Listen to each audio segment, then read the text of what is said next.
Hi everybody, welcome back to the channel. Thanks very much for joining me today. Today we are taking a look at this built 1980 Jeep Honcho by Revell in 1/25th scale. I finished this a couple of week ago, and really enjoyed building it actually. So there is an unboxing video of this kit on the channel, which you can go and watch if you want to see what comes in the box. Essentially what you get in the box, something which I'm showing you here today, which is the 1980 Jeep Honcho pickup. You also get a snowmobile, an actual model snowmobile in 1/25th scale as well to build up, which is part of the kit, part of the set. They call it Ice Patrol. I decided I wasn't going to go with that theme, so I didn't build the snowmobile, but I have got it in the stash to build it another day. So let's take a look at what you get with the 1980 Jeep Honcho. It's a pretty nice kit.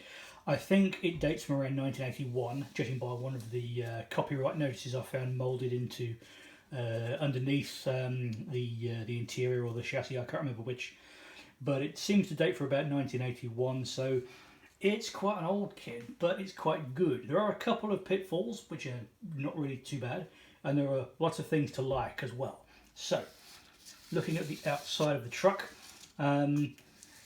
It's not over the top in terms of separate detail parts, but overall it can be built up to look quite nice. So the truck mirrors are two-piece items, one for each side. You don't get separate windshield wipers or door handles. Those are moulded in, as you would probably expect on a kit of that age.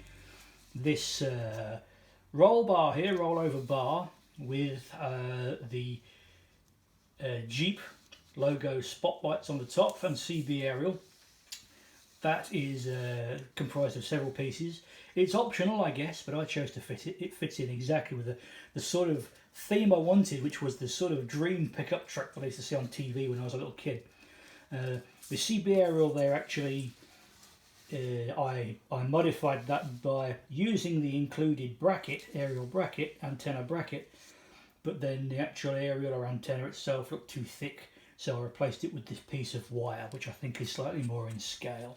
Little fire extinguisher is moulded onto the roll bar there as well. Yeah, I mean, the tail lights are just moulded into this rear panel here, so it's not the hardest thing in the world to just pick those out in the appropriate colours. This tailgate does actually open, it does drop down. I haven't lowered mine any lower than that because it meets resistance at that point, and I don't want to break anything or scrape paint off it by accident, so I've left that where it is. Nice big rear bumper there. I painted that white in line with reference images I found online, with the front bumper being a bright metal finish. I'll come back to that in a moment. So yeah, pretty good. Nice set of off-road type wheels and chunky off-road tyres with big treads on. They look pretty good, don't they? Again, different colour options that you could try out on those. I went with white to match the roll bar and rear bumper, with the centres in a kind of steel finish, which seems to be about right for these. It's relatively simple, to be honest, relatively straightforward. The kit does not include any chrome. There's no plated bright work in the kit whatsoever. So any sort of bright metal finish you're seeing here has been applied by a chrome aerosol, by which I'm talking about these truck mirrors I mentioned a moment ago, the entire grille assembly, and the front bumper there as well. That's just all been sprayed with a chrome effect aerosol paint, which I think it looks pretty good actually. I mean, yeah, it's not really super bright chrome, but I don't think it looks bad at all. Colour wise, I went for I forget the manufacturer of the colour actually. This is a kind of gold bronze colour that I found in my local hardware store, the Range, which you will know of if you live in the UK. So that's a real auto paint colour. I can't remember which manufacturer it's for now, but I like the look of it. I think it's similar to some of the real colours that were applied to these in real life back in the 80s, but I don't think it's quite the same. But hey, I like it. It was the sort of style I was going for.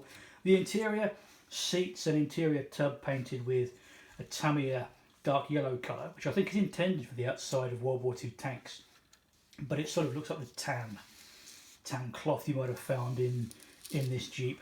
And then I just used some Humber or dark brown for the steering column and the dashboard, which it looks similar to the interiors that I saw online in the real trucks, so I'm fairly happy with that. There we go. Overall, I think the exterior looking quite nice. I think one thing I really like on this is the decal sheet that comes with it. These complex side graphics, which I would certainly never try to paint and mask off. I know some people do who are much more clever at that sort of thing than I am, but I wouldn't attempt it. But you don't need to. Those come with the decal, those kind of decal sheet with the Honcho legends there for the doors.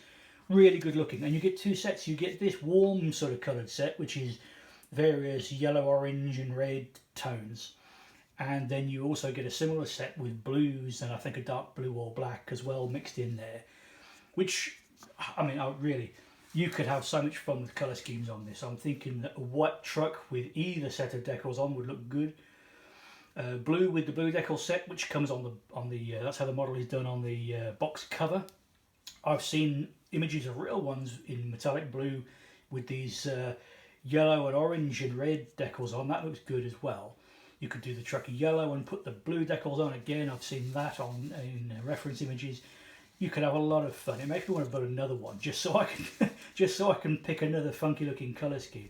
What I was going for with this one is something that I thought would look typically late 70s, early 80s, and I think with the help of that nice decal sheet it really does. It's just what I was hoping for. So things I like, decal sheet definitely. The fit of the kit is really good actually. I didn't encounter any real problems with fit. I mean, the separate chassis with the relatively simple suspension and drivetrain goes together well and easily.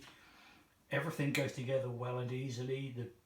The interior tub sandwich between the chassis and the body goes together nicely. Tailgate and rear panel goes on without any fuss. No worries at all from that point of view. I don't think I had a single problem with this. There's not even really any flash or issues with the moulds. Nothing to really speak of anyway. You get the opening tailgate, which I mentioned, so again, you might want to, I don't know, make this a farm truck and have the tailgate down and have, you know, straw bales in the back. I don't know, you could do all sorts of things.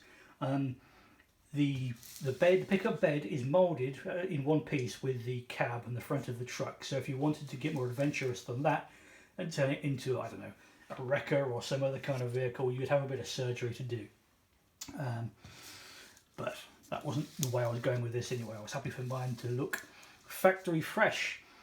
Yeah, it's a relatively simple kit. No real challenges in there in particular. I didn't even make any of my own challenges on this one, which tends to happen on most kits. And the snowmobile, which comes with it, which I haven't built up, but you can see it elsewhere on YouTube. So yeah, that's another bonus. I think the only thing that did put me off the kit was the lack of any brightwork or chrome. But as other builders have done, I just reached for the old chrome aerosol and got what I think is a pretty acceptable result there on that front end.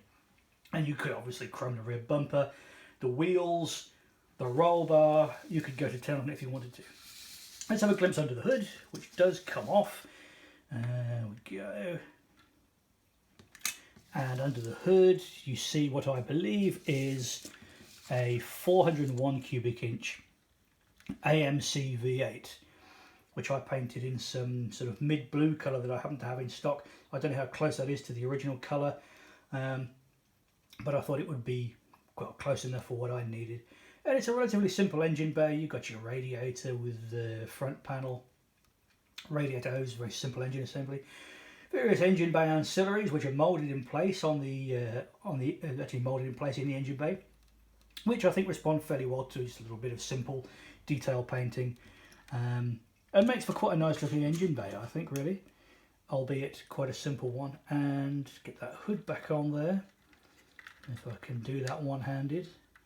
There we go, and the hood fits decently well, not bad at all. All in all, pretty happy with that. Definitely recommend it for a fun, easy build, a builder's block shifter or a mojo builder, whatever you want to call it. Great fun to do.